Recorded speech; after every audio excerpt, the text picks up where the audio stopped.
After October, towards a theory of the socialist state. Roland, Boer School of Humanities and Social Science, University of Newcastle, Callaghan, Australia. Abstract. A consequence of the Russian Revolution was the emergence of the theory and practice of a new type of state. While the Soviet Union was not a federation, nation-state, empire or colonizing power, it remains somewhat difficult to determine what type of state it was. This article offers a theoretical, rather than practical, analysis of the way the theoretical possibility of a new state, a socialist state, could emerge.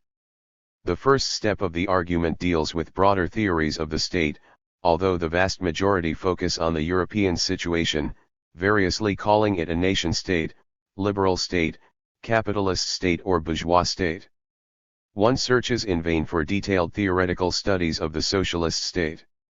The second step, therefore, concerns the first seeds of such a theory, which are found perhaps surprisingly in the works of Stalin. Article History. Received February 16, 2017. Revised April 18, 2017. Accepted April 22, 2017. Published online October 10, 2017. Keywords: bourgeois state, socialist state, Engels, Lenin, Stalin. We now have an entirely new, socialist state, Sozialistisches Gospodarstvo, without precedent in history. Stalin 1939-1978, 421-22, 1939-1997, 336. One of the consequences of the Russian Revolution was the emergence of the theory and practice of what some have called a new type of state formation. Apophatically, it is easier to say what it was not: a federation, nation-state, empire or colonizing power. Sunni 1993, 85, Martin 2001, 15, 19, 461, Weeks 2005, 567.1. But the question remains, what type of state was it? There are two approaches to this question, one theoretical and the other practical. My focus is resolutely theoretical. Or rather, it offers a theoretical clearinghouse, tracking the way the theoretical possibility of a new state, a socialist state, could emerge. The following argument has two main steps. The first concerns the broader context in terms of theories of the state, although it soon becomes clear that the vast majority of studies focus on the European situation, despite an almost irresistible temptation to universally point to the terms given for such a state vary, such as nation-state, liberal state, capitalist state or bourgeois state, but the European specificity is clear. By contrast, theoretical studies of the socialist state are few and far between. Thus, the second step of the argument examines the works of Stalin, who provides the seeds for a theory of the socialist state. Point 3. The bourgeois state, in contrast to the classical tradition, which saw the state in implicit, and at times explicit, theological terms as arising from a state of nature and entailing specific limits for the sake of the common good. For the modern tradition actually begins with Friedrich Engels. Point 5. Some may protest that it begins with Max Weber, but it will soon become clear why this is not so. In a crucial section of The Origin of the Family, Engels 1884-1990a, 268-72, 1884-1990b, 263-67, 6. Engels makes the following salient points. 1. The state arises from a society riven with irreconcilable opposites, which are classes with conflicting economic interests. 2. So that society does not tear itself to pieces, a power, Gewalt, is necessary to alleviate the conflict and keep it within the bounds of order. 3. This power alienates itself more and more from society, so that the apparatus stands, as the organs of a society, above society. 4. The state becomes an instrument for the exploitation of wage labor by capital, an organization of the possessing class for its protection against the non-possessing class. 7. 5. The state divides its subjects according to territory and not by tribe or gens. 6. it establishes a public Powergewalt separate from the population and comprised not merely of armed men but also of material adjuncts. Prisons and institutions of coercion of all kinds. 7. In order to maintain this public power, contributions from the citizens are necessary. Taxes. 8. With the advent of full communism, the state will wither away. Let me recast Engels's multifaceted definition as follows, and to facilitate the following analysis. It may be seen in terms of three distinctions, two of them obviously dialectical: dependency-agency, subjective-objective, power apparatus. In terms of the first opposition, points 1 to 3, the state may be dependent upon and arise from the social dynamics of class struggle, but it also becomes alienated from society and thereby a collective agent in its own right. As for the subjective-objective tension, this appears in Engels's ambivalence concerning the notion of the state as an instrument or as an organization of the possessing class. Point 4. Subjectively, is the state a neutral instrument, wielded by one or another class against its opponent? If so, it entails an implicit awareness of the crucial ideological role of the state, for the class in question must have a reasonably clear consciousness of what it wishes to achieve through the state. Or, objectively, is it a product of society at a certain stage of development, indelibly shaped by the class in question and entangled in an insoluble contradiction with itself, so much so that it becomes possible to speak of a bourgeois or capitalist state? 8. Finally, the power apparatus distinction appears in Engels's deliberations over Gewalt, power, force, violence, which requires the material adjuncts and institutions of coercion, as well as the specification of a territory and the demand for taxes. Points 2, 5 to 7. I add that Engels's famous formulation of the state's withering, point 8, would profoundly influence Marxist deliberations in the Soviet Union, but it also signals that Engels's theory is mostly concerned with the bourgeois state. I return to this feature of Engels's analysis a little later. The Weberian line. The many facets of this definition would coalesce into two parts of a tradition concerning the modern European or bourgeois state. Each part emphasizes certain features of Engels's definition while neglecting others. The first is the Weberian line, which sides with the state's agency, drops the subjective-objective opposition and focuses on power and apparatus. Weber defines the state as the form of human community Gemeinschaft that, successfully, lays claim to the monopoly of legitimate physical violence Gewalt within a particular territory. Weber 2004, 33, emphasis in the original. Here we find agency, Gewalt, territory, and legitimacy, the final term indicating, for Weber, the dreaded bureaucracy that provides a rational legal legitimacy to the state. Point 9. Now we face a problem. Too many rush to assume that Weber's derived definition is a universal one. Yet, Weber is keen to stress that it is specific to the present, that it applies to a nowadays that concerns the Western modern state. This particularity applies to the definitions that attempt to tweak Weber's, despite the almost irresistible temptation to universalise. For example, the European state form is really a protection racket produced out of the interaction between war-making to overcome rivals, state-making, protection and extraction in the form of taxes, Tilly 1985, 1990, or it is a monopolicing of physical violence plus taxation, Elias 1994-2000. By now it should be obvious that these proposals also draw from Engels. At the same time, Weber provides the merest hint towards developing a feature implicit in Engels's definition. I speak here of what may be called the ideological dimension of the state. Weber comes closest with the suggestion of a legal legitimation of the state, de jure, but it would fall to others in the Weberian tradition to emphasize the ideological dimension further, symbolic capital and violence which underlie physical violence so as to procure order. Bourdieu 2014, 4.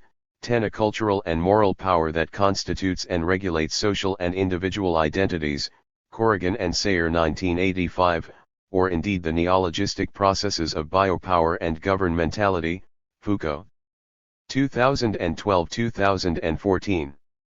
The Marxist line, the other side of this tradition, leads us to Lenin and then the spate of Marxist approaches to the state in the flurry of the 1970s and 1980s. Lenin's groundbreaking contribution, The State and Revolution, was written on the eve of the October Revolution, in a leaking straw hut in the Finnish countryside after the premature July Revolt in 1917. Lenin writes in the spirit of returning to Marx and Engels, and yet goes beyond them, since they left many points undeveloped, if not untouched, concerning the post-revolutionary state. The important steps in the opening pages of the work, Lenin 1917-1964, 392-402, 1917-1969, 7-18, 11 are as follows: 1. The state is a product and a manifestation of the irreconcilability of class antagonisms, so much so that antagonism objectively cannot be reconciled. 2. The state is a power which arose from society but places itself above and alienates itself more and more from it. 3. It becomes in the hands of the bourgeoisie an organ of class rule, an organ for the oppression of one class by another. 4. The oppressed class cannot simply take over the existing apparatus but must overcome and destroy the apparatus of state power which was created by the ruling class. 5. Since the existing state functions as the dictatorship of the bourgeoisie, it must be replaced by a special coercive force. 12. For the suppression of the bourgeoisie by the proletariat, the dictatorship of the proletariat. 6. When the former enemies have been vanquished, or absorbed, the state is no longer necessary and will wither away. Lenin is most interested in the two dialectical oppositions neglected by the Weberian line, namely, dependency-agency and subjective-objective. In this respect, he is closer to Engels. Points 1 to 3 and 6 are drawn directly from Engels. But he also replicates Engels's ambivalence concerning the state as an organ or as inescapably shaped by the class in question, the subjective-objective tension. On the one hand, the state is an organ, an instrument deployed by one class. Point 13. Its various mechanisms for imposing order also appear neutral, such as a legal system, standing army, police, prisons, and so on. On the other hand, the state and its various mechanisms are very much a part of those struggles, since they are crucial to the class rule by the bourgeoisie. That class imposes its own order on society, asserts the universality of its own values, cements a specific economic system in place, and sets limits for what positions are acceptable within political debate. Above all, it does so by curtailing the opportunities of its enemies, depriving them of the means and methods of struggle to overthrow the system itself, including the possibility of self-armament. The trap, then, is to succumb to the temptation to work within the framework of the bourgeois state, with its liberal democratic shape, as Koski argued, Koski 1918-1964, 1919-2011, see Lenin 1918-1965, 1918-1969. Point 14. If I now include points 4 and 5, it should be clear that Lenin bends towards an objective analysis of this form of the state. Subsequent Marxist efforts to analyze the state fall within the pattern of these oppositions, although they tend to shy away from Lenin's proposed solution concerning the destruction of the bourgeois state and the dictatorship of the proletariat. While Lenin was interested in how such a state may be overthrown, they are interested primarily in how it functions. In this light, many proposals attempt to mediate between the dependency of the state on the relations of domination and the simultaneous function of the state as an autonomous shaper of such relations. Esping Anderson, Friedland, and Wright 1976, Carnoy 1984, 50. At the extreme end of the agency argument is the proposal with obvious debts to Weber that the state is an autonomous organizational actor, having developed independently from capital and class and seeking to enhance its own interests and power, at times at the expense of dominant capitalists. Other critics prefer some form of dependency, such as the stronger position that the state derives from the contradictory logic of capitalist accumulation and performs the long-term enabling tasks, law, police, and military, infrastructure, education and so on, that capital cannot perform for itself. Holloway and Picciotto 1978. or the state's autonomy is embedded through the specific connections between the state and elite interests, Evans 1995. Or, in an effort to mediate more dialectically between autonomy and dependency, the state becomes an internally contradictory apparatus that is both constrained, in light of capitalist demands, in acting in the best interests of the population, the contradiction between capitalist accumulation and democratic legitimation, and attempts to solve problems arising from capitalist relations, inequality, exploitation, social breakdown, although it cannot deal with the core capitalist features that generate such problems, of 1984, 1974. As for the subjective-objective tension, proposals tend not to interpret it in dialectical terms, but to run with either side. Subjectively, the capitalist state becomes an instrument of class domination, whether by legitimating capital class hegemony, Gramsci, or through a ruling class based on the concentration of capital in the relatively few hands that have material and ideological control over the levers of power, Sweezy 1942, Barron and Sweezy 1966, Miliband 1969, Domhoff 1979. At this point, the implicit ideological dimension of the subjective position comes truly to the fore, since a crucial factor in the ruling class's use of the state is ideological control and legitimation. On the objective side, the state becomes a structure divided between apparatus and power for ameliorating and regulating class struggle, the inherent crises of capitalist economics and its uneven development so as to provide a relatively stable environment for capital. Thus far, I have emphasized that the bulk of these considerations focus on the bourgeois or capitalist state, especially of European provenance. This is even the case with Engels, let alone the Weberian and Marxist lines that derived from Engels. The very tensions that I have traced should be seen as constitutive of the ambivalent and contradictory modern bourgeois state. 16 By contrast, the possibility of a socialist state has rarely been analyzed.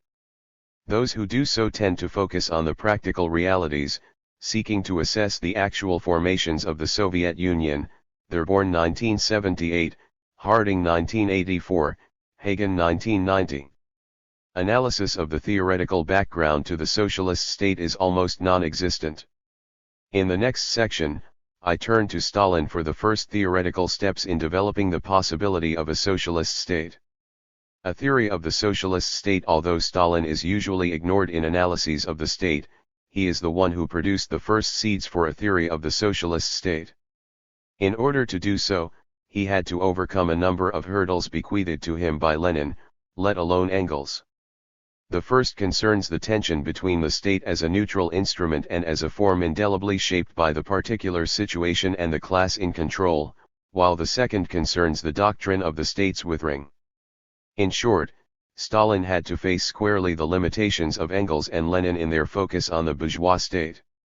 And yet, he had to do so while remaining faithful to both. 17 Let us see how he attempts this delicate task.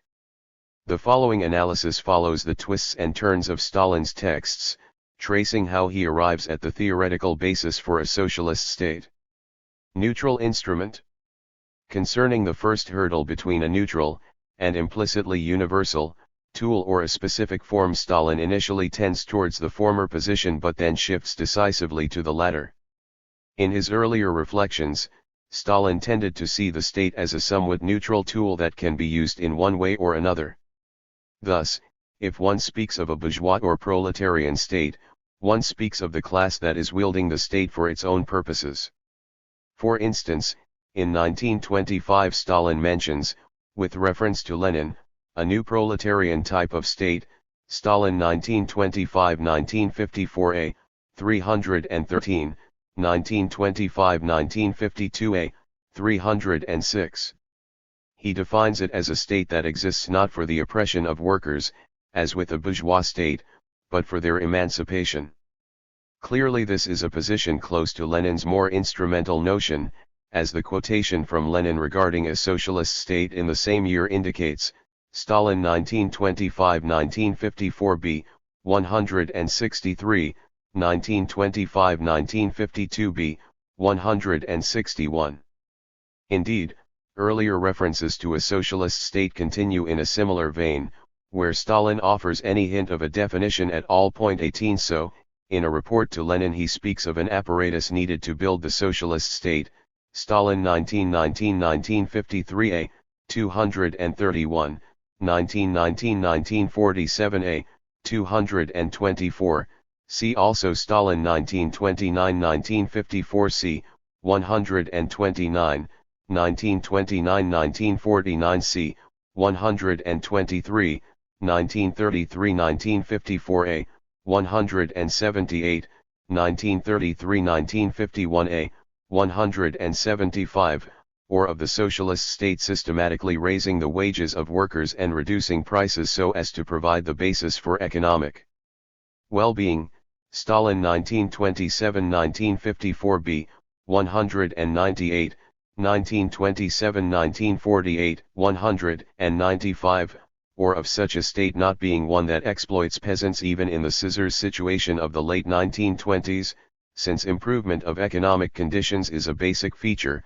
Stalin 1928-1954, 168-69, 1928-1949, 160, 1929 downloaded by Renmin University of China at 4:35 October 11, 2017 with Ring. By the 1930s, a subtle but significant shift begins to take place, when it became clear that the socialist state would be relatively permanent, rather than a transitional class tool. This trigger was the doctrine of the withering away of the state. 19 The wider theoretical context is vital, for it was the major hurdle Stalin had to overcome. Although Marx had hinted from time to time concerning such a withering, Marx 1847 1976, 212, 1847 1972, 182, Marx and Engels 1848 1976, 505-6, 1848 1974, 482, Engels was the one who coined the phrase itself. 20 However, he did so only in the third edition, 1894, of the deeply influential Anti-Düring, where he adds der Staatwert nicht, Abgeschaft, Stirbtab, Engels 1877-78 1973, 262, emphasis in the original, the state is not abolished. It dies out, Engels 1877-78 1987, 268, emphasis in the original, point 21 and in The Origin of the Family Engels had spoken of the machinery of state being relegated to the Museum of Antiquities, Engels 1884 1990a, 272, 1884 1990b, 110. As for Lenin, the logic of his argument leads him also to this position, particularly in his exegesis of Marx's brief comments on the stages of communism, Marx 1875 1989, 1875 1985, Lenin 1917-1964, 472-79, 1917-1969, 95-102. Lenin interprets this argument as the difference between socialism and communism, and thereby established a distinction that holds unto this day. Only in the stage of communism, argues Lenin, in which the distinction between mental and physical labor has passed, and thereby classes, in which human beings work voluntarily rather than under compulsion, and in which the last vestiges of the bourgeois state, bourgeois law, have passed, will the basis be established for the state's withering away. That is, the state will not die out with communism, but only after communism is well and truly established. I stress one further point, the inability to predict when this will happen and the consequent delay. Stalin will make much of this delay, concerning which Lenin observes, how soon? We do not and cannot know. Indeed, he emphasizes the protracted nature of this process, leaving the question of time open, because there is no material for answering these questions. Lenin 1917-1964, 473-74, 1917-1969, 96, emphasis in the original. What are we to make of this doctrine?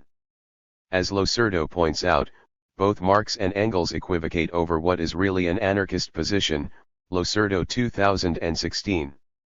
While they suggest, especially Engels, that the state would die out, they also repeatedly assert that certain administrative functions would need to continue for the sake of organization and distribution of production. One of course needs a state for such tasks. What does Stalin make of the doctrine?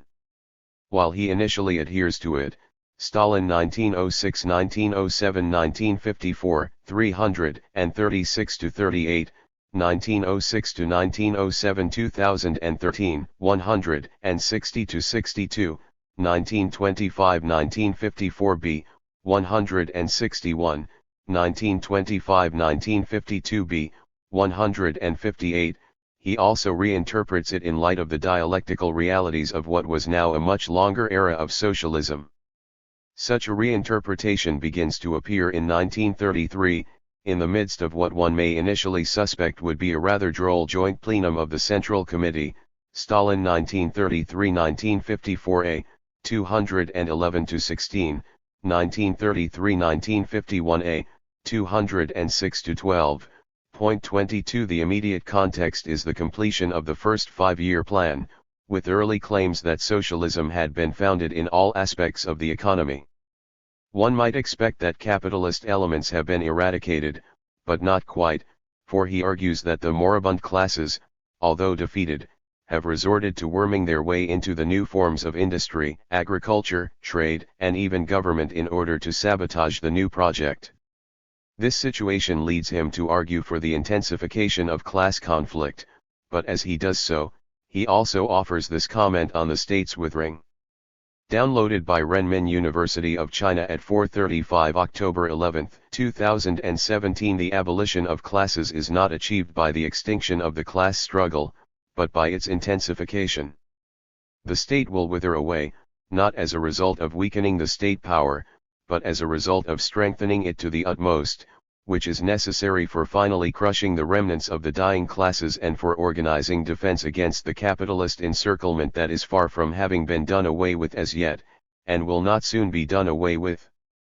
Stalin 1933-1954a, 215, 1933-1951a, 210-11, 23. No objective or even mechanical withering away here, as Engels and Lenin suggested, due to the state having passed its use-by date.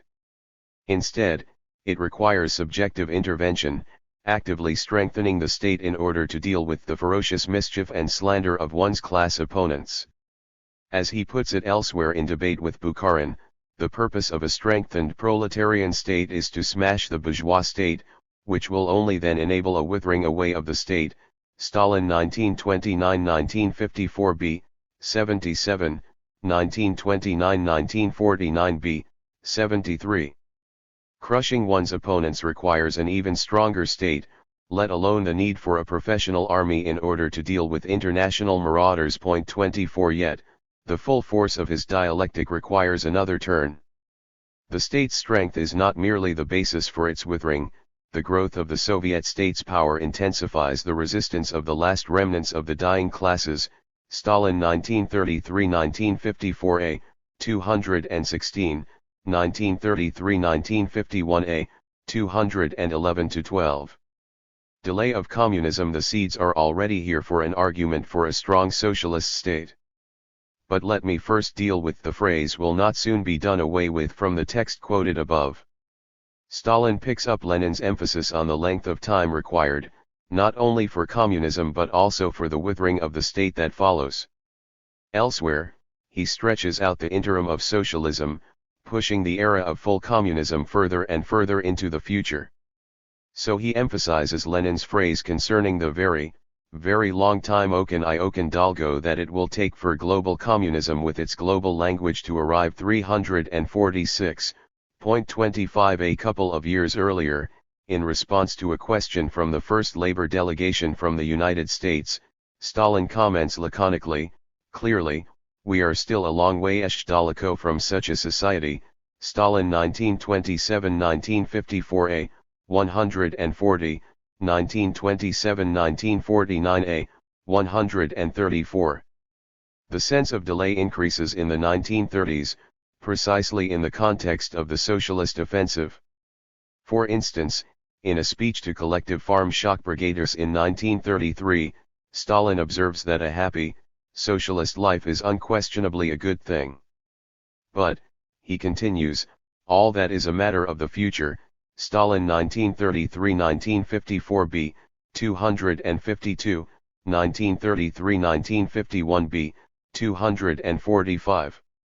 And in his report to the 17th Congress in 1934, he speaks poetically of the commune of the future, which will be based on high technical achievements, abundance, and collective living in all dimensions.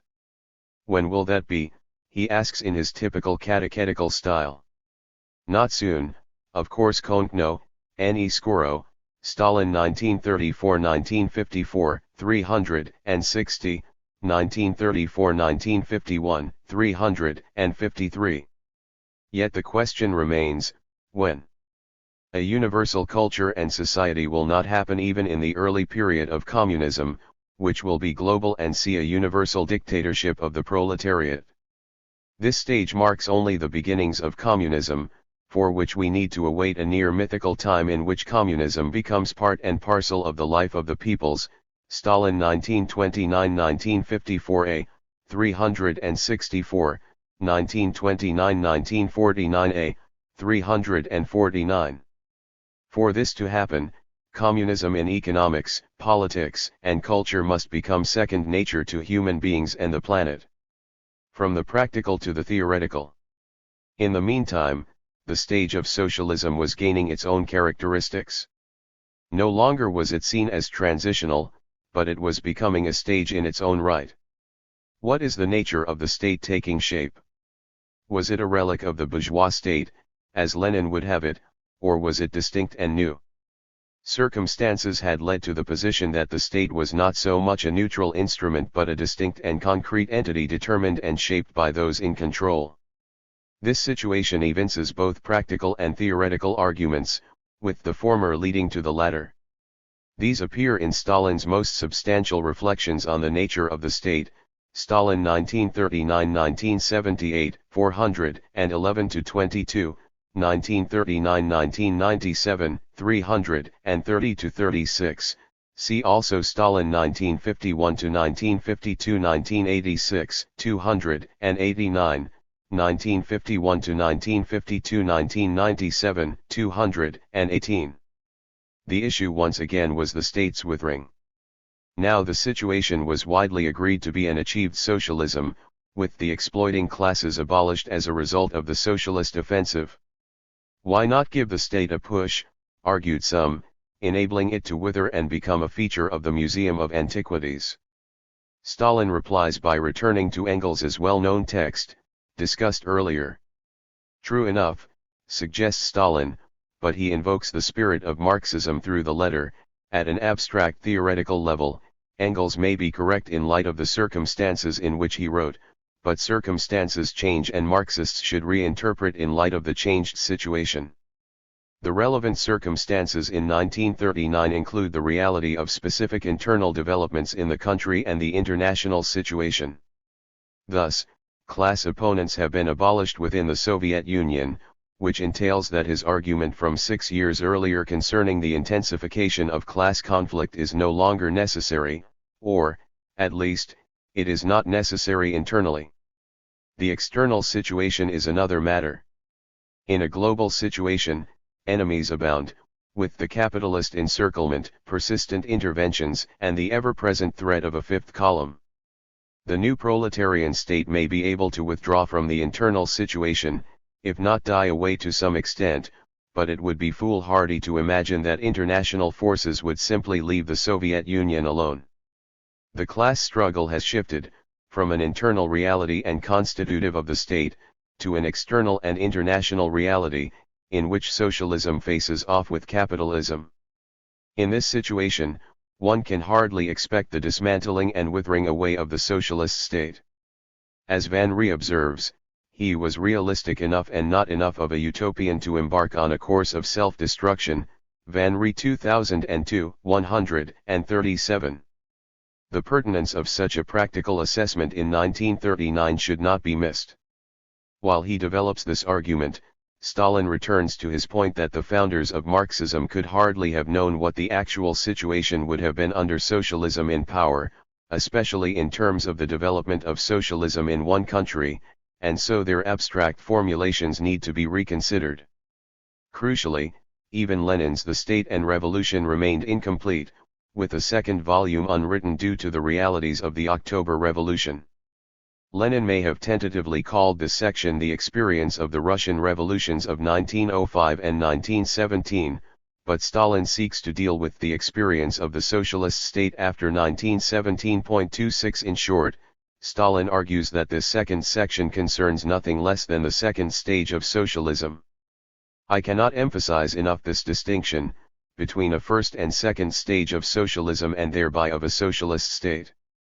Let me pause for a moment to set the context. This was the extraordinary decade of the 1930s, which was extremely disruptive and saw the Soviet Union emerge as an economic and military superpower.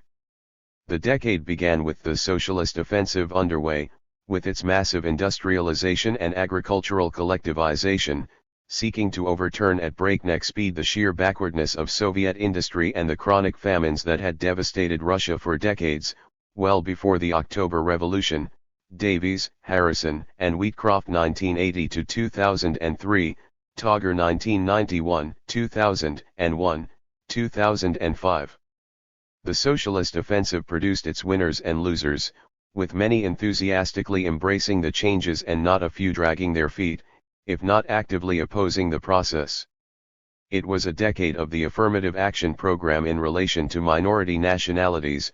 Martin 2001, Major Breakthroughs for Women, the Stakhanovite Movement, Sieg Elbaum 1988, 210-46, Buckley 2006, the 1936 Constitution and the beginnings of active involvement in anti-colonial struggles.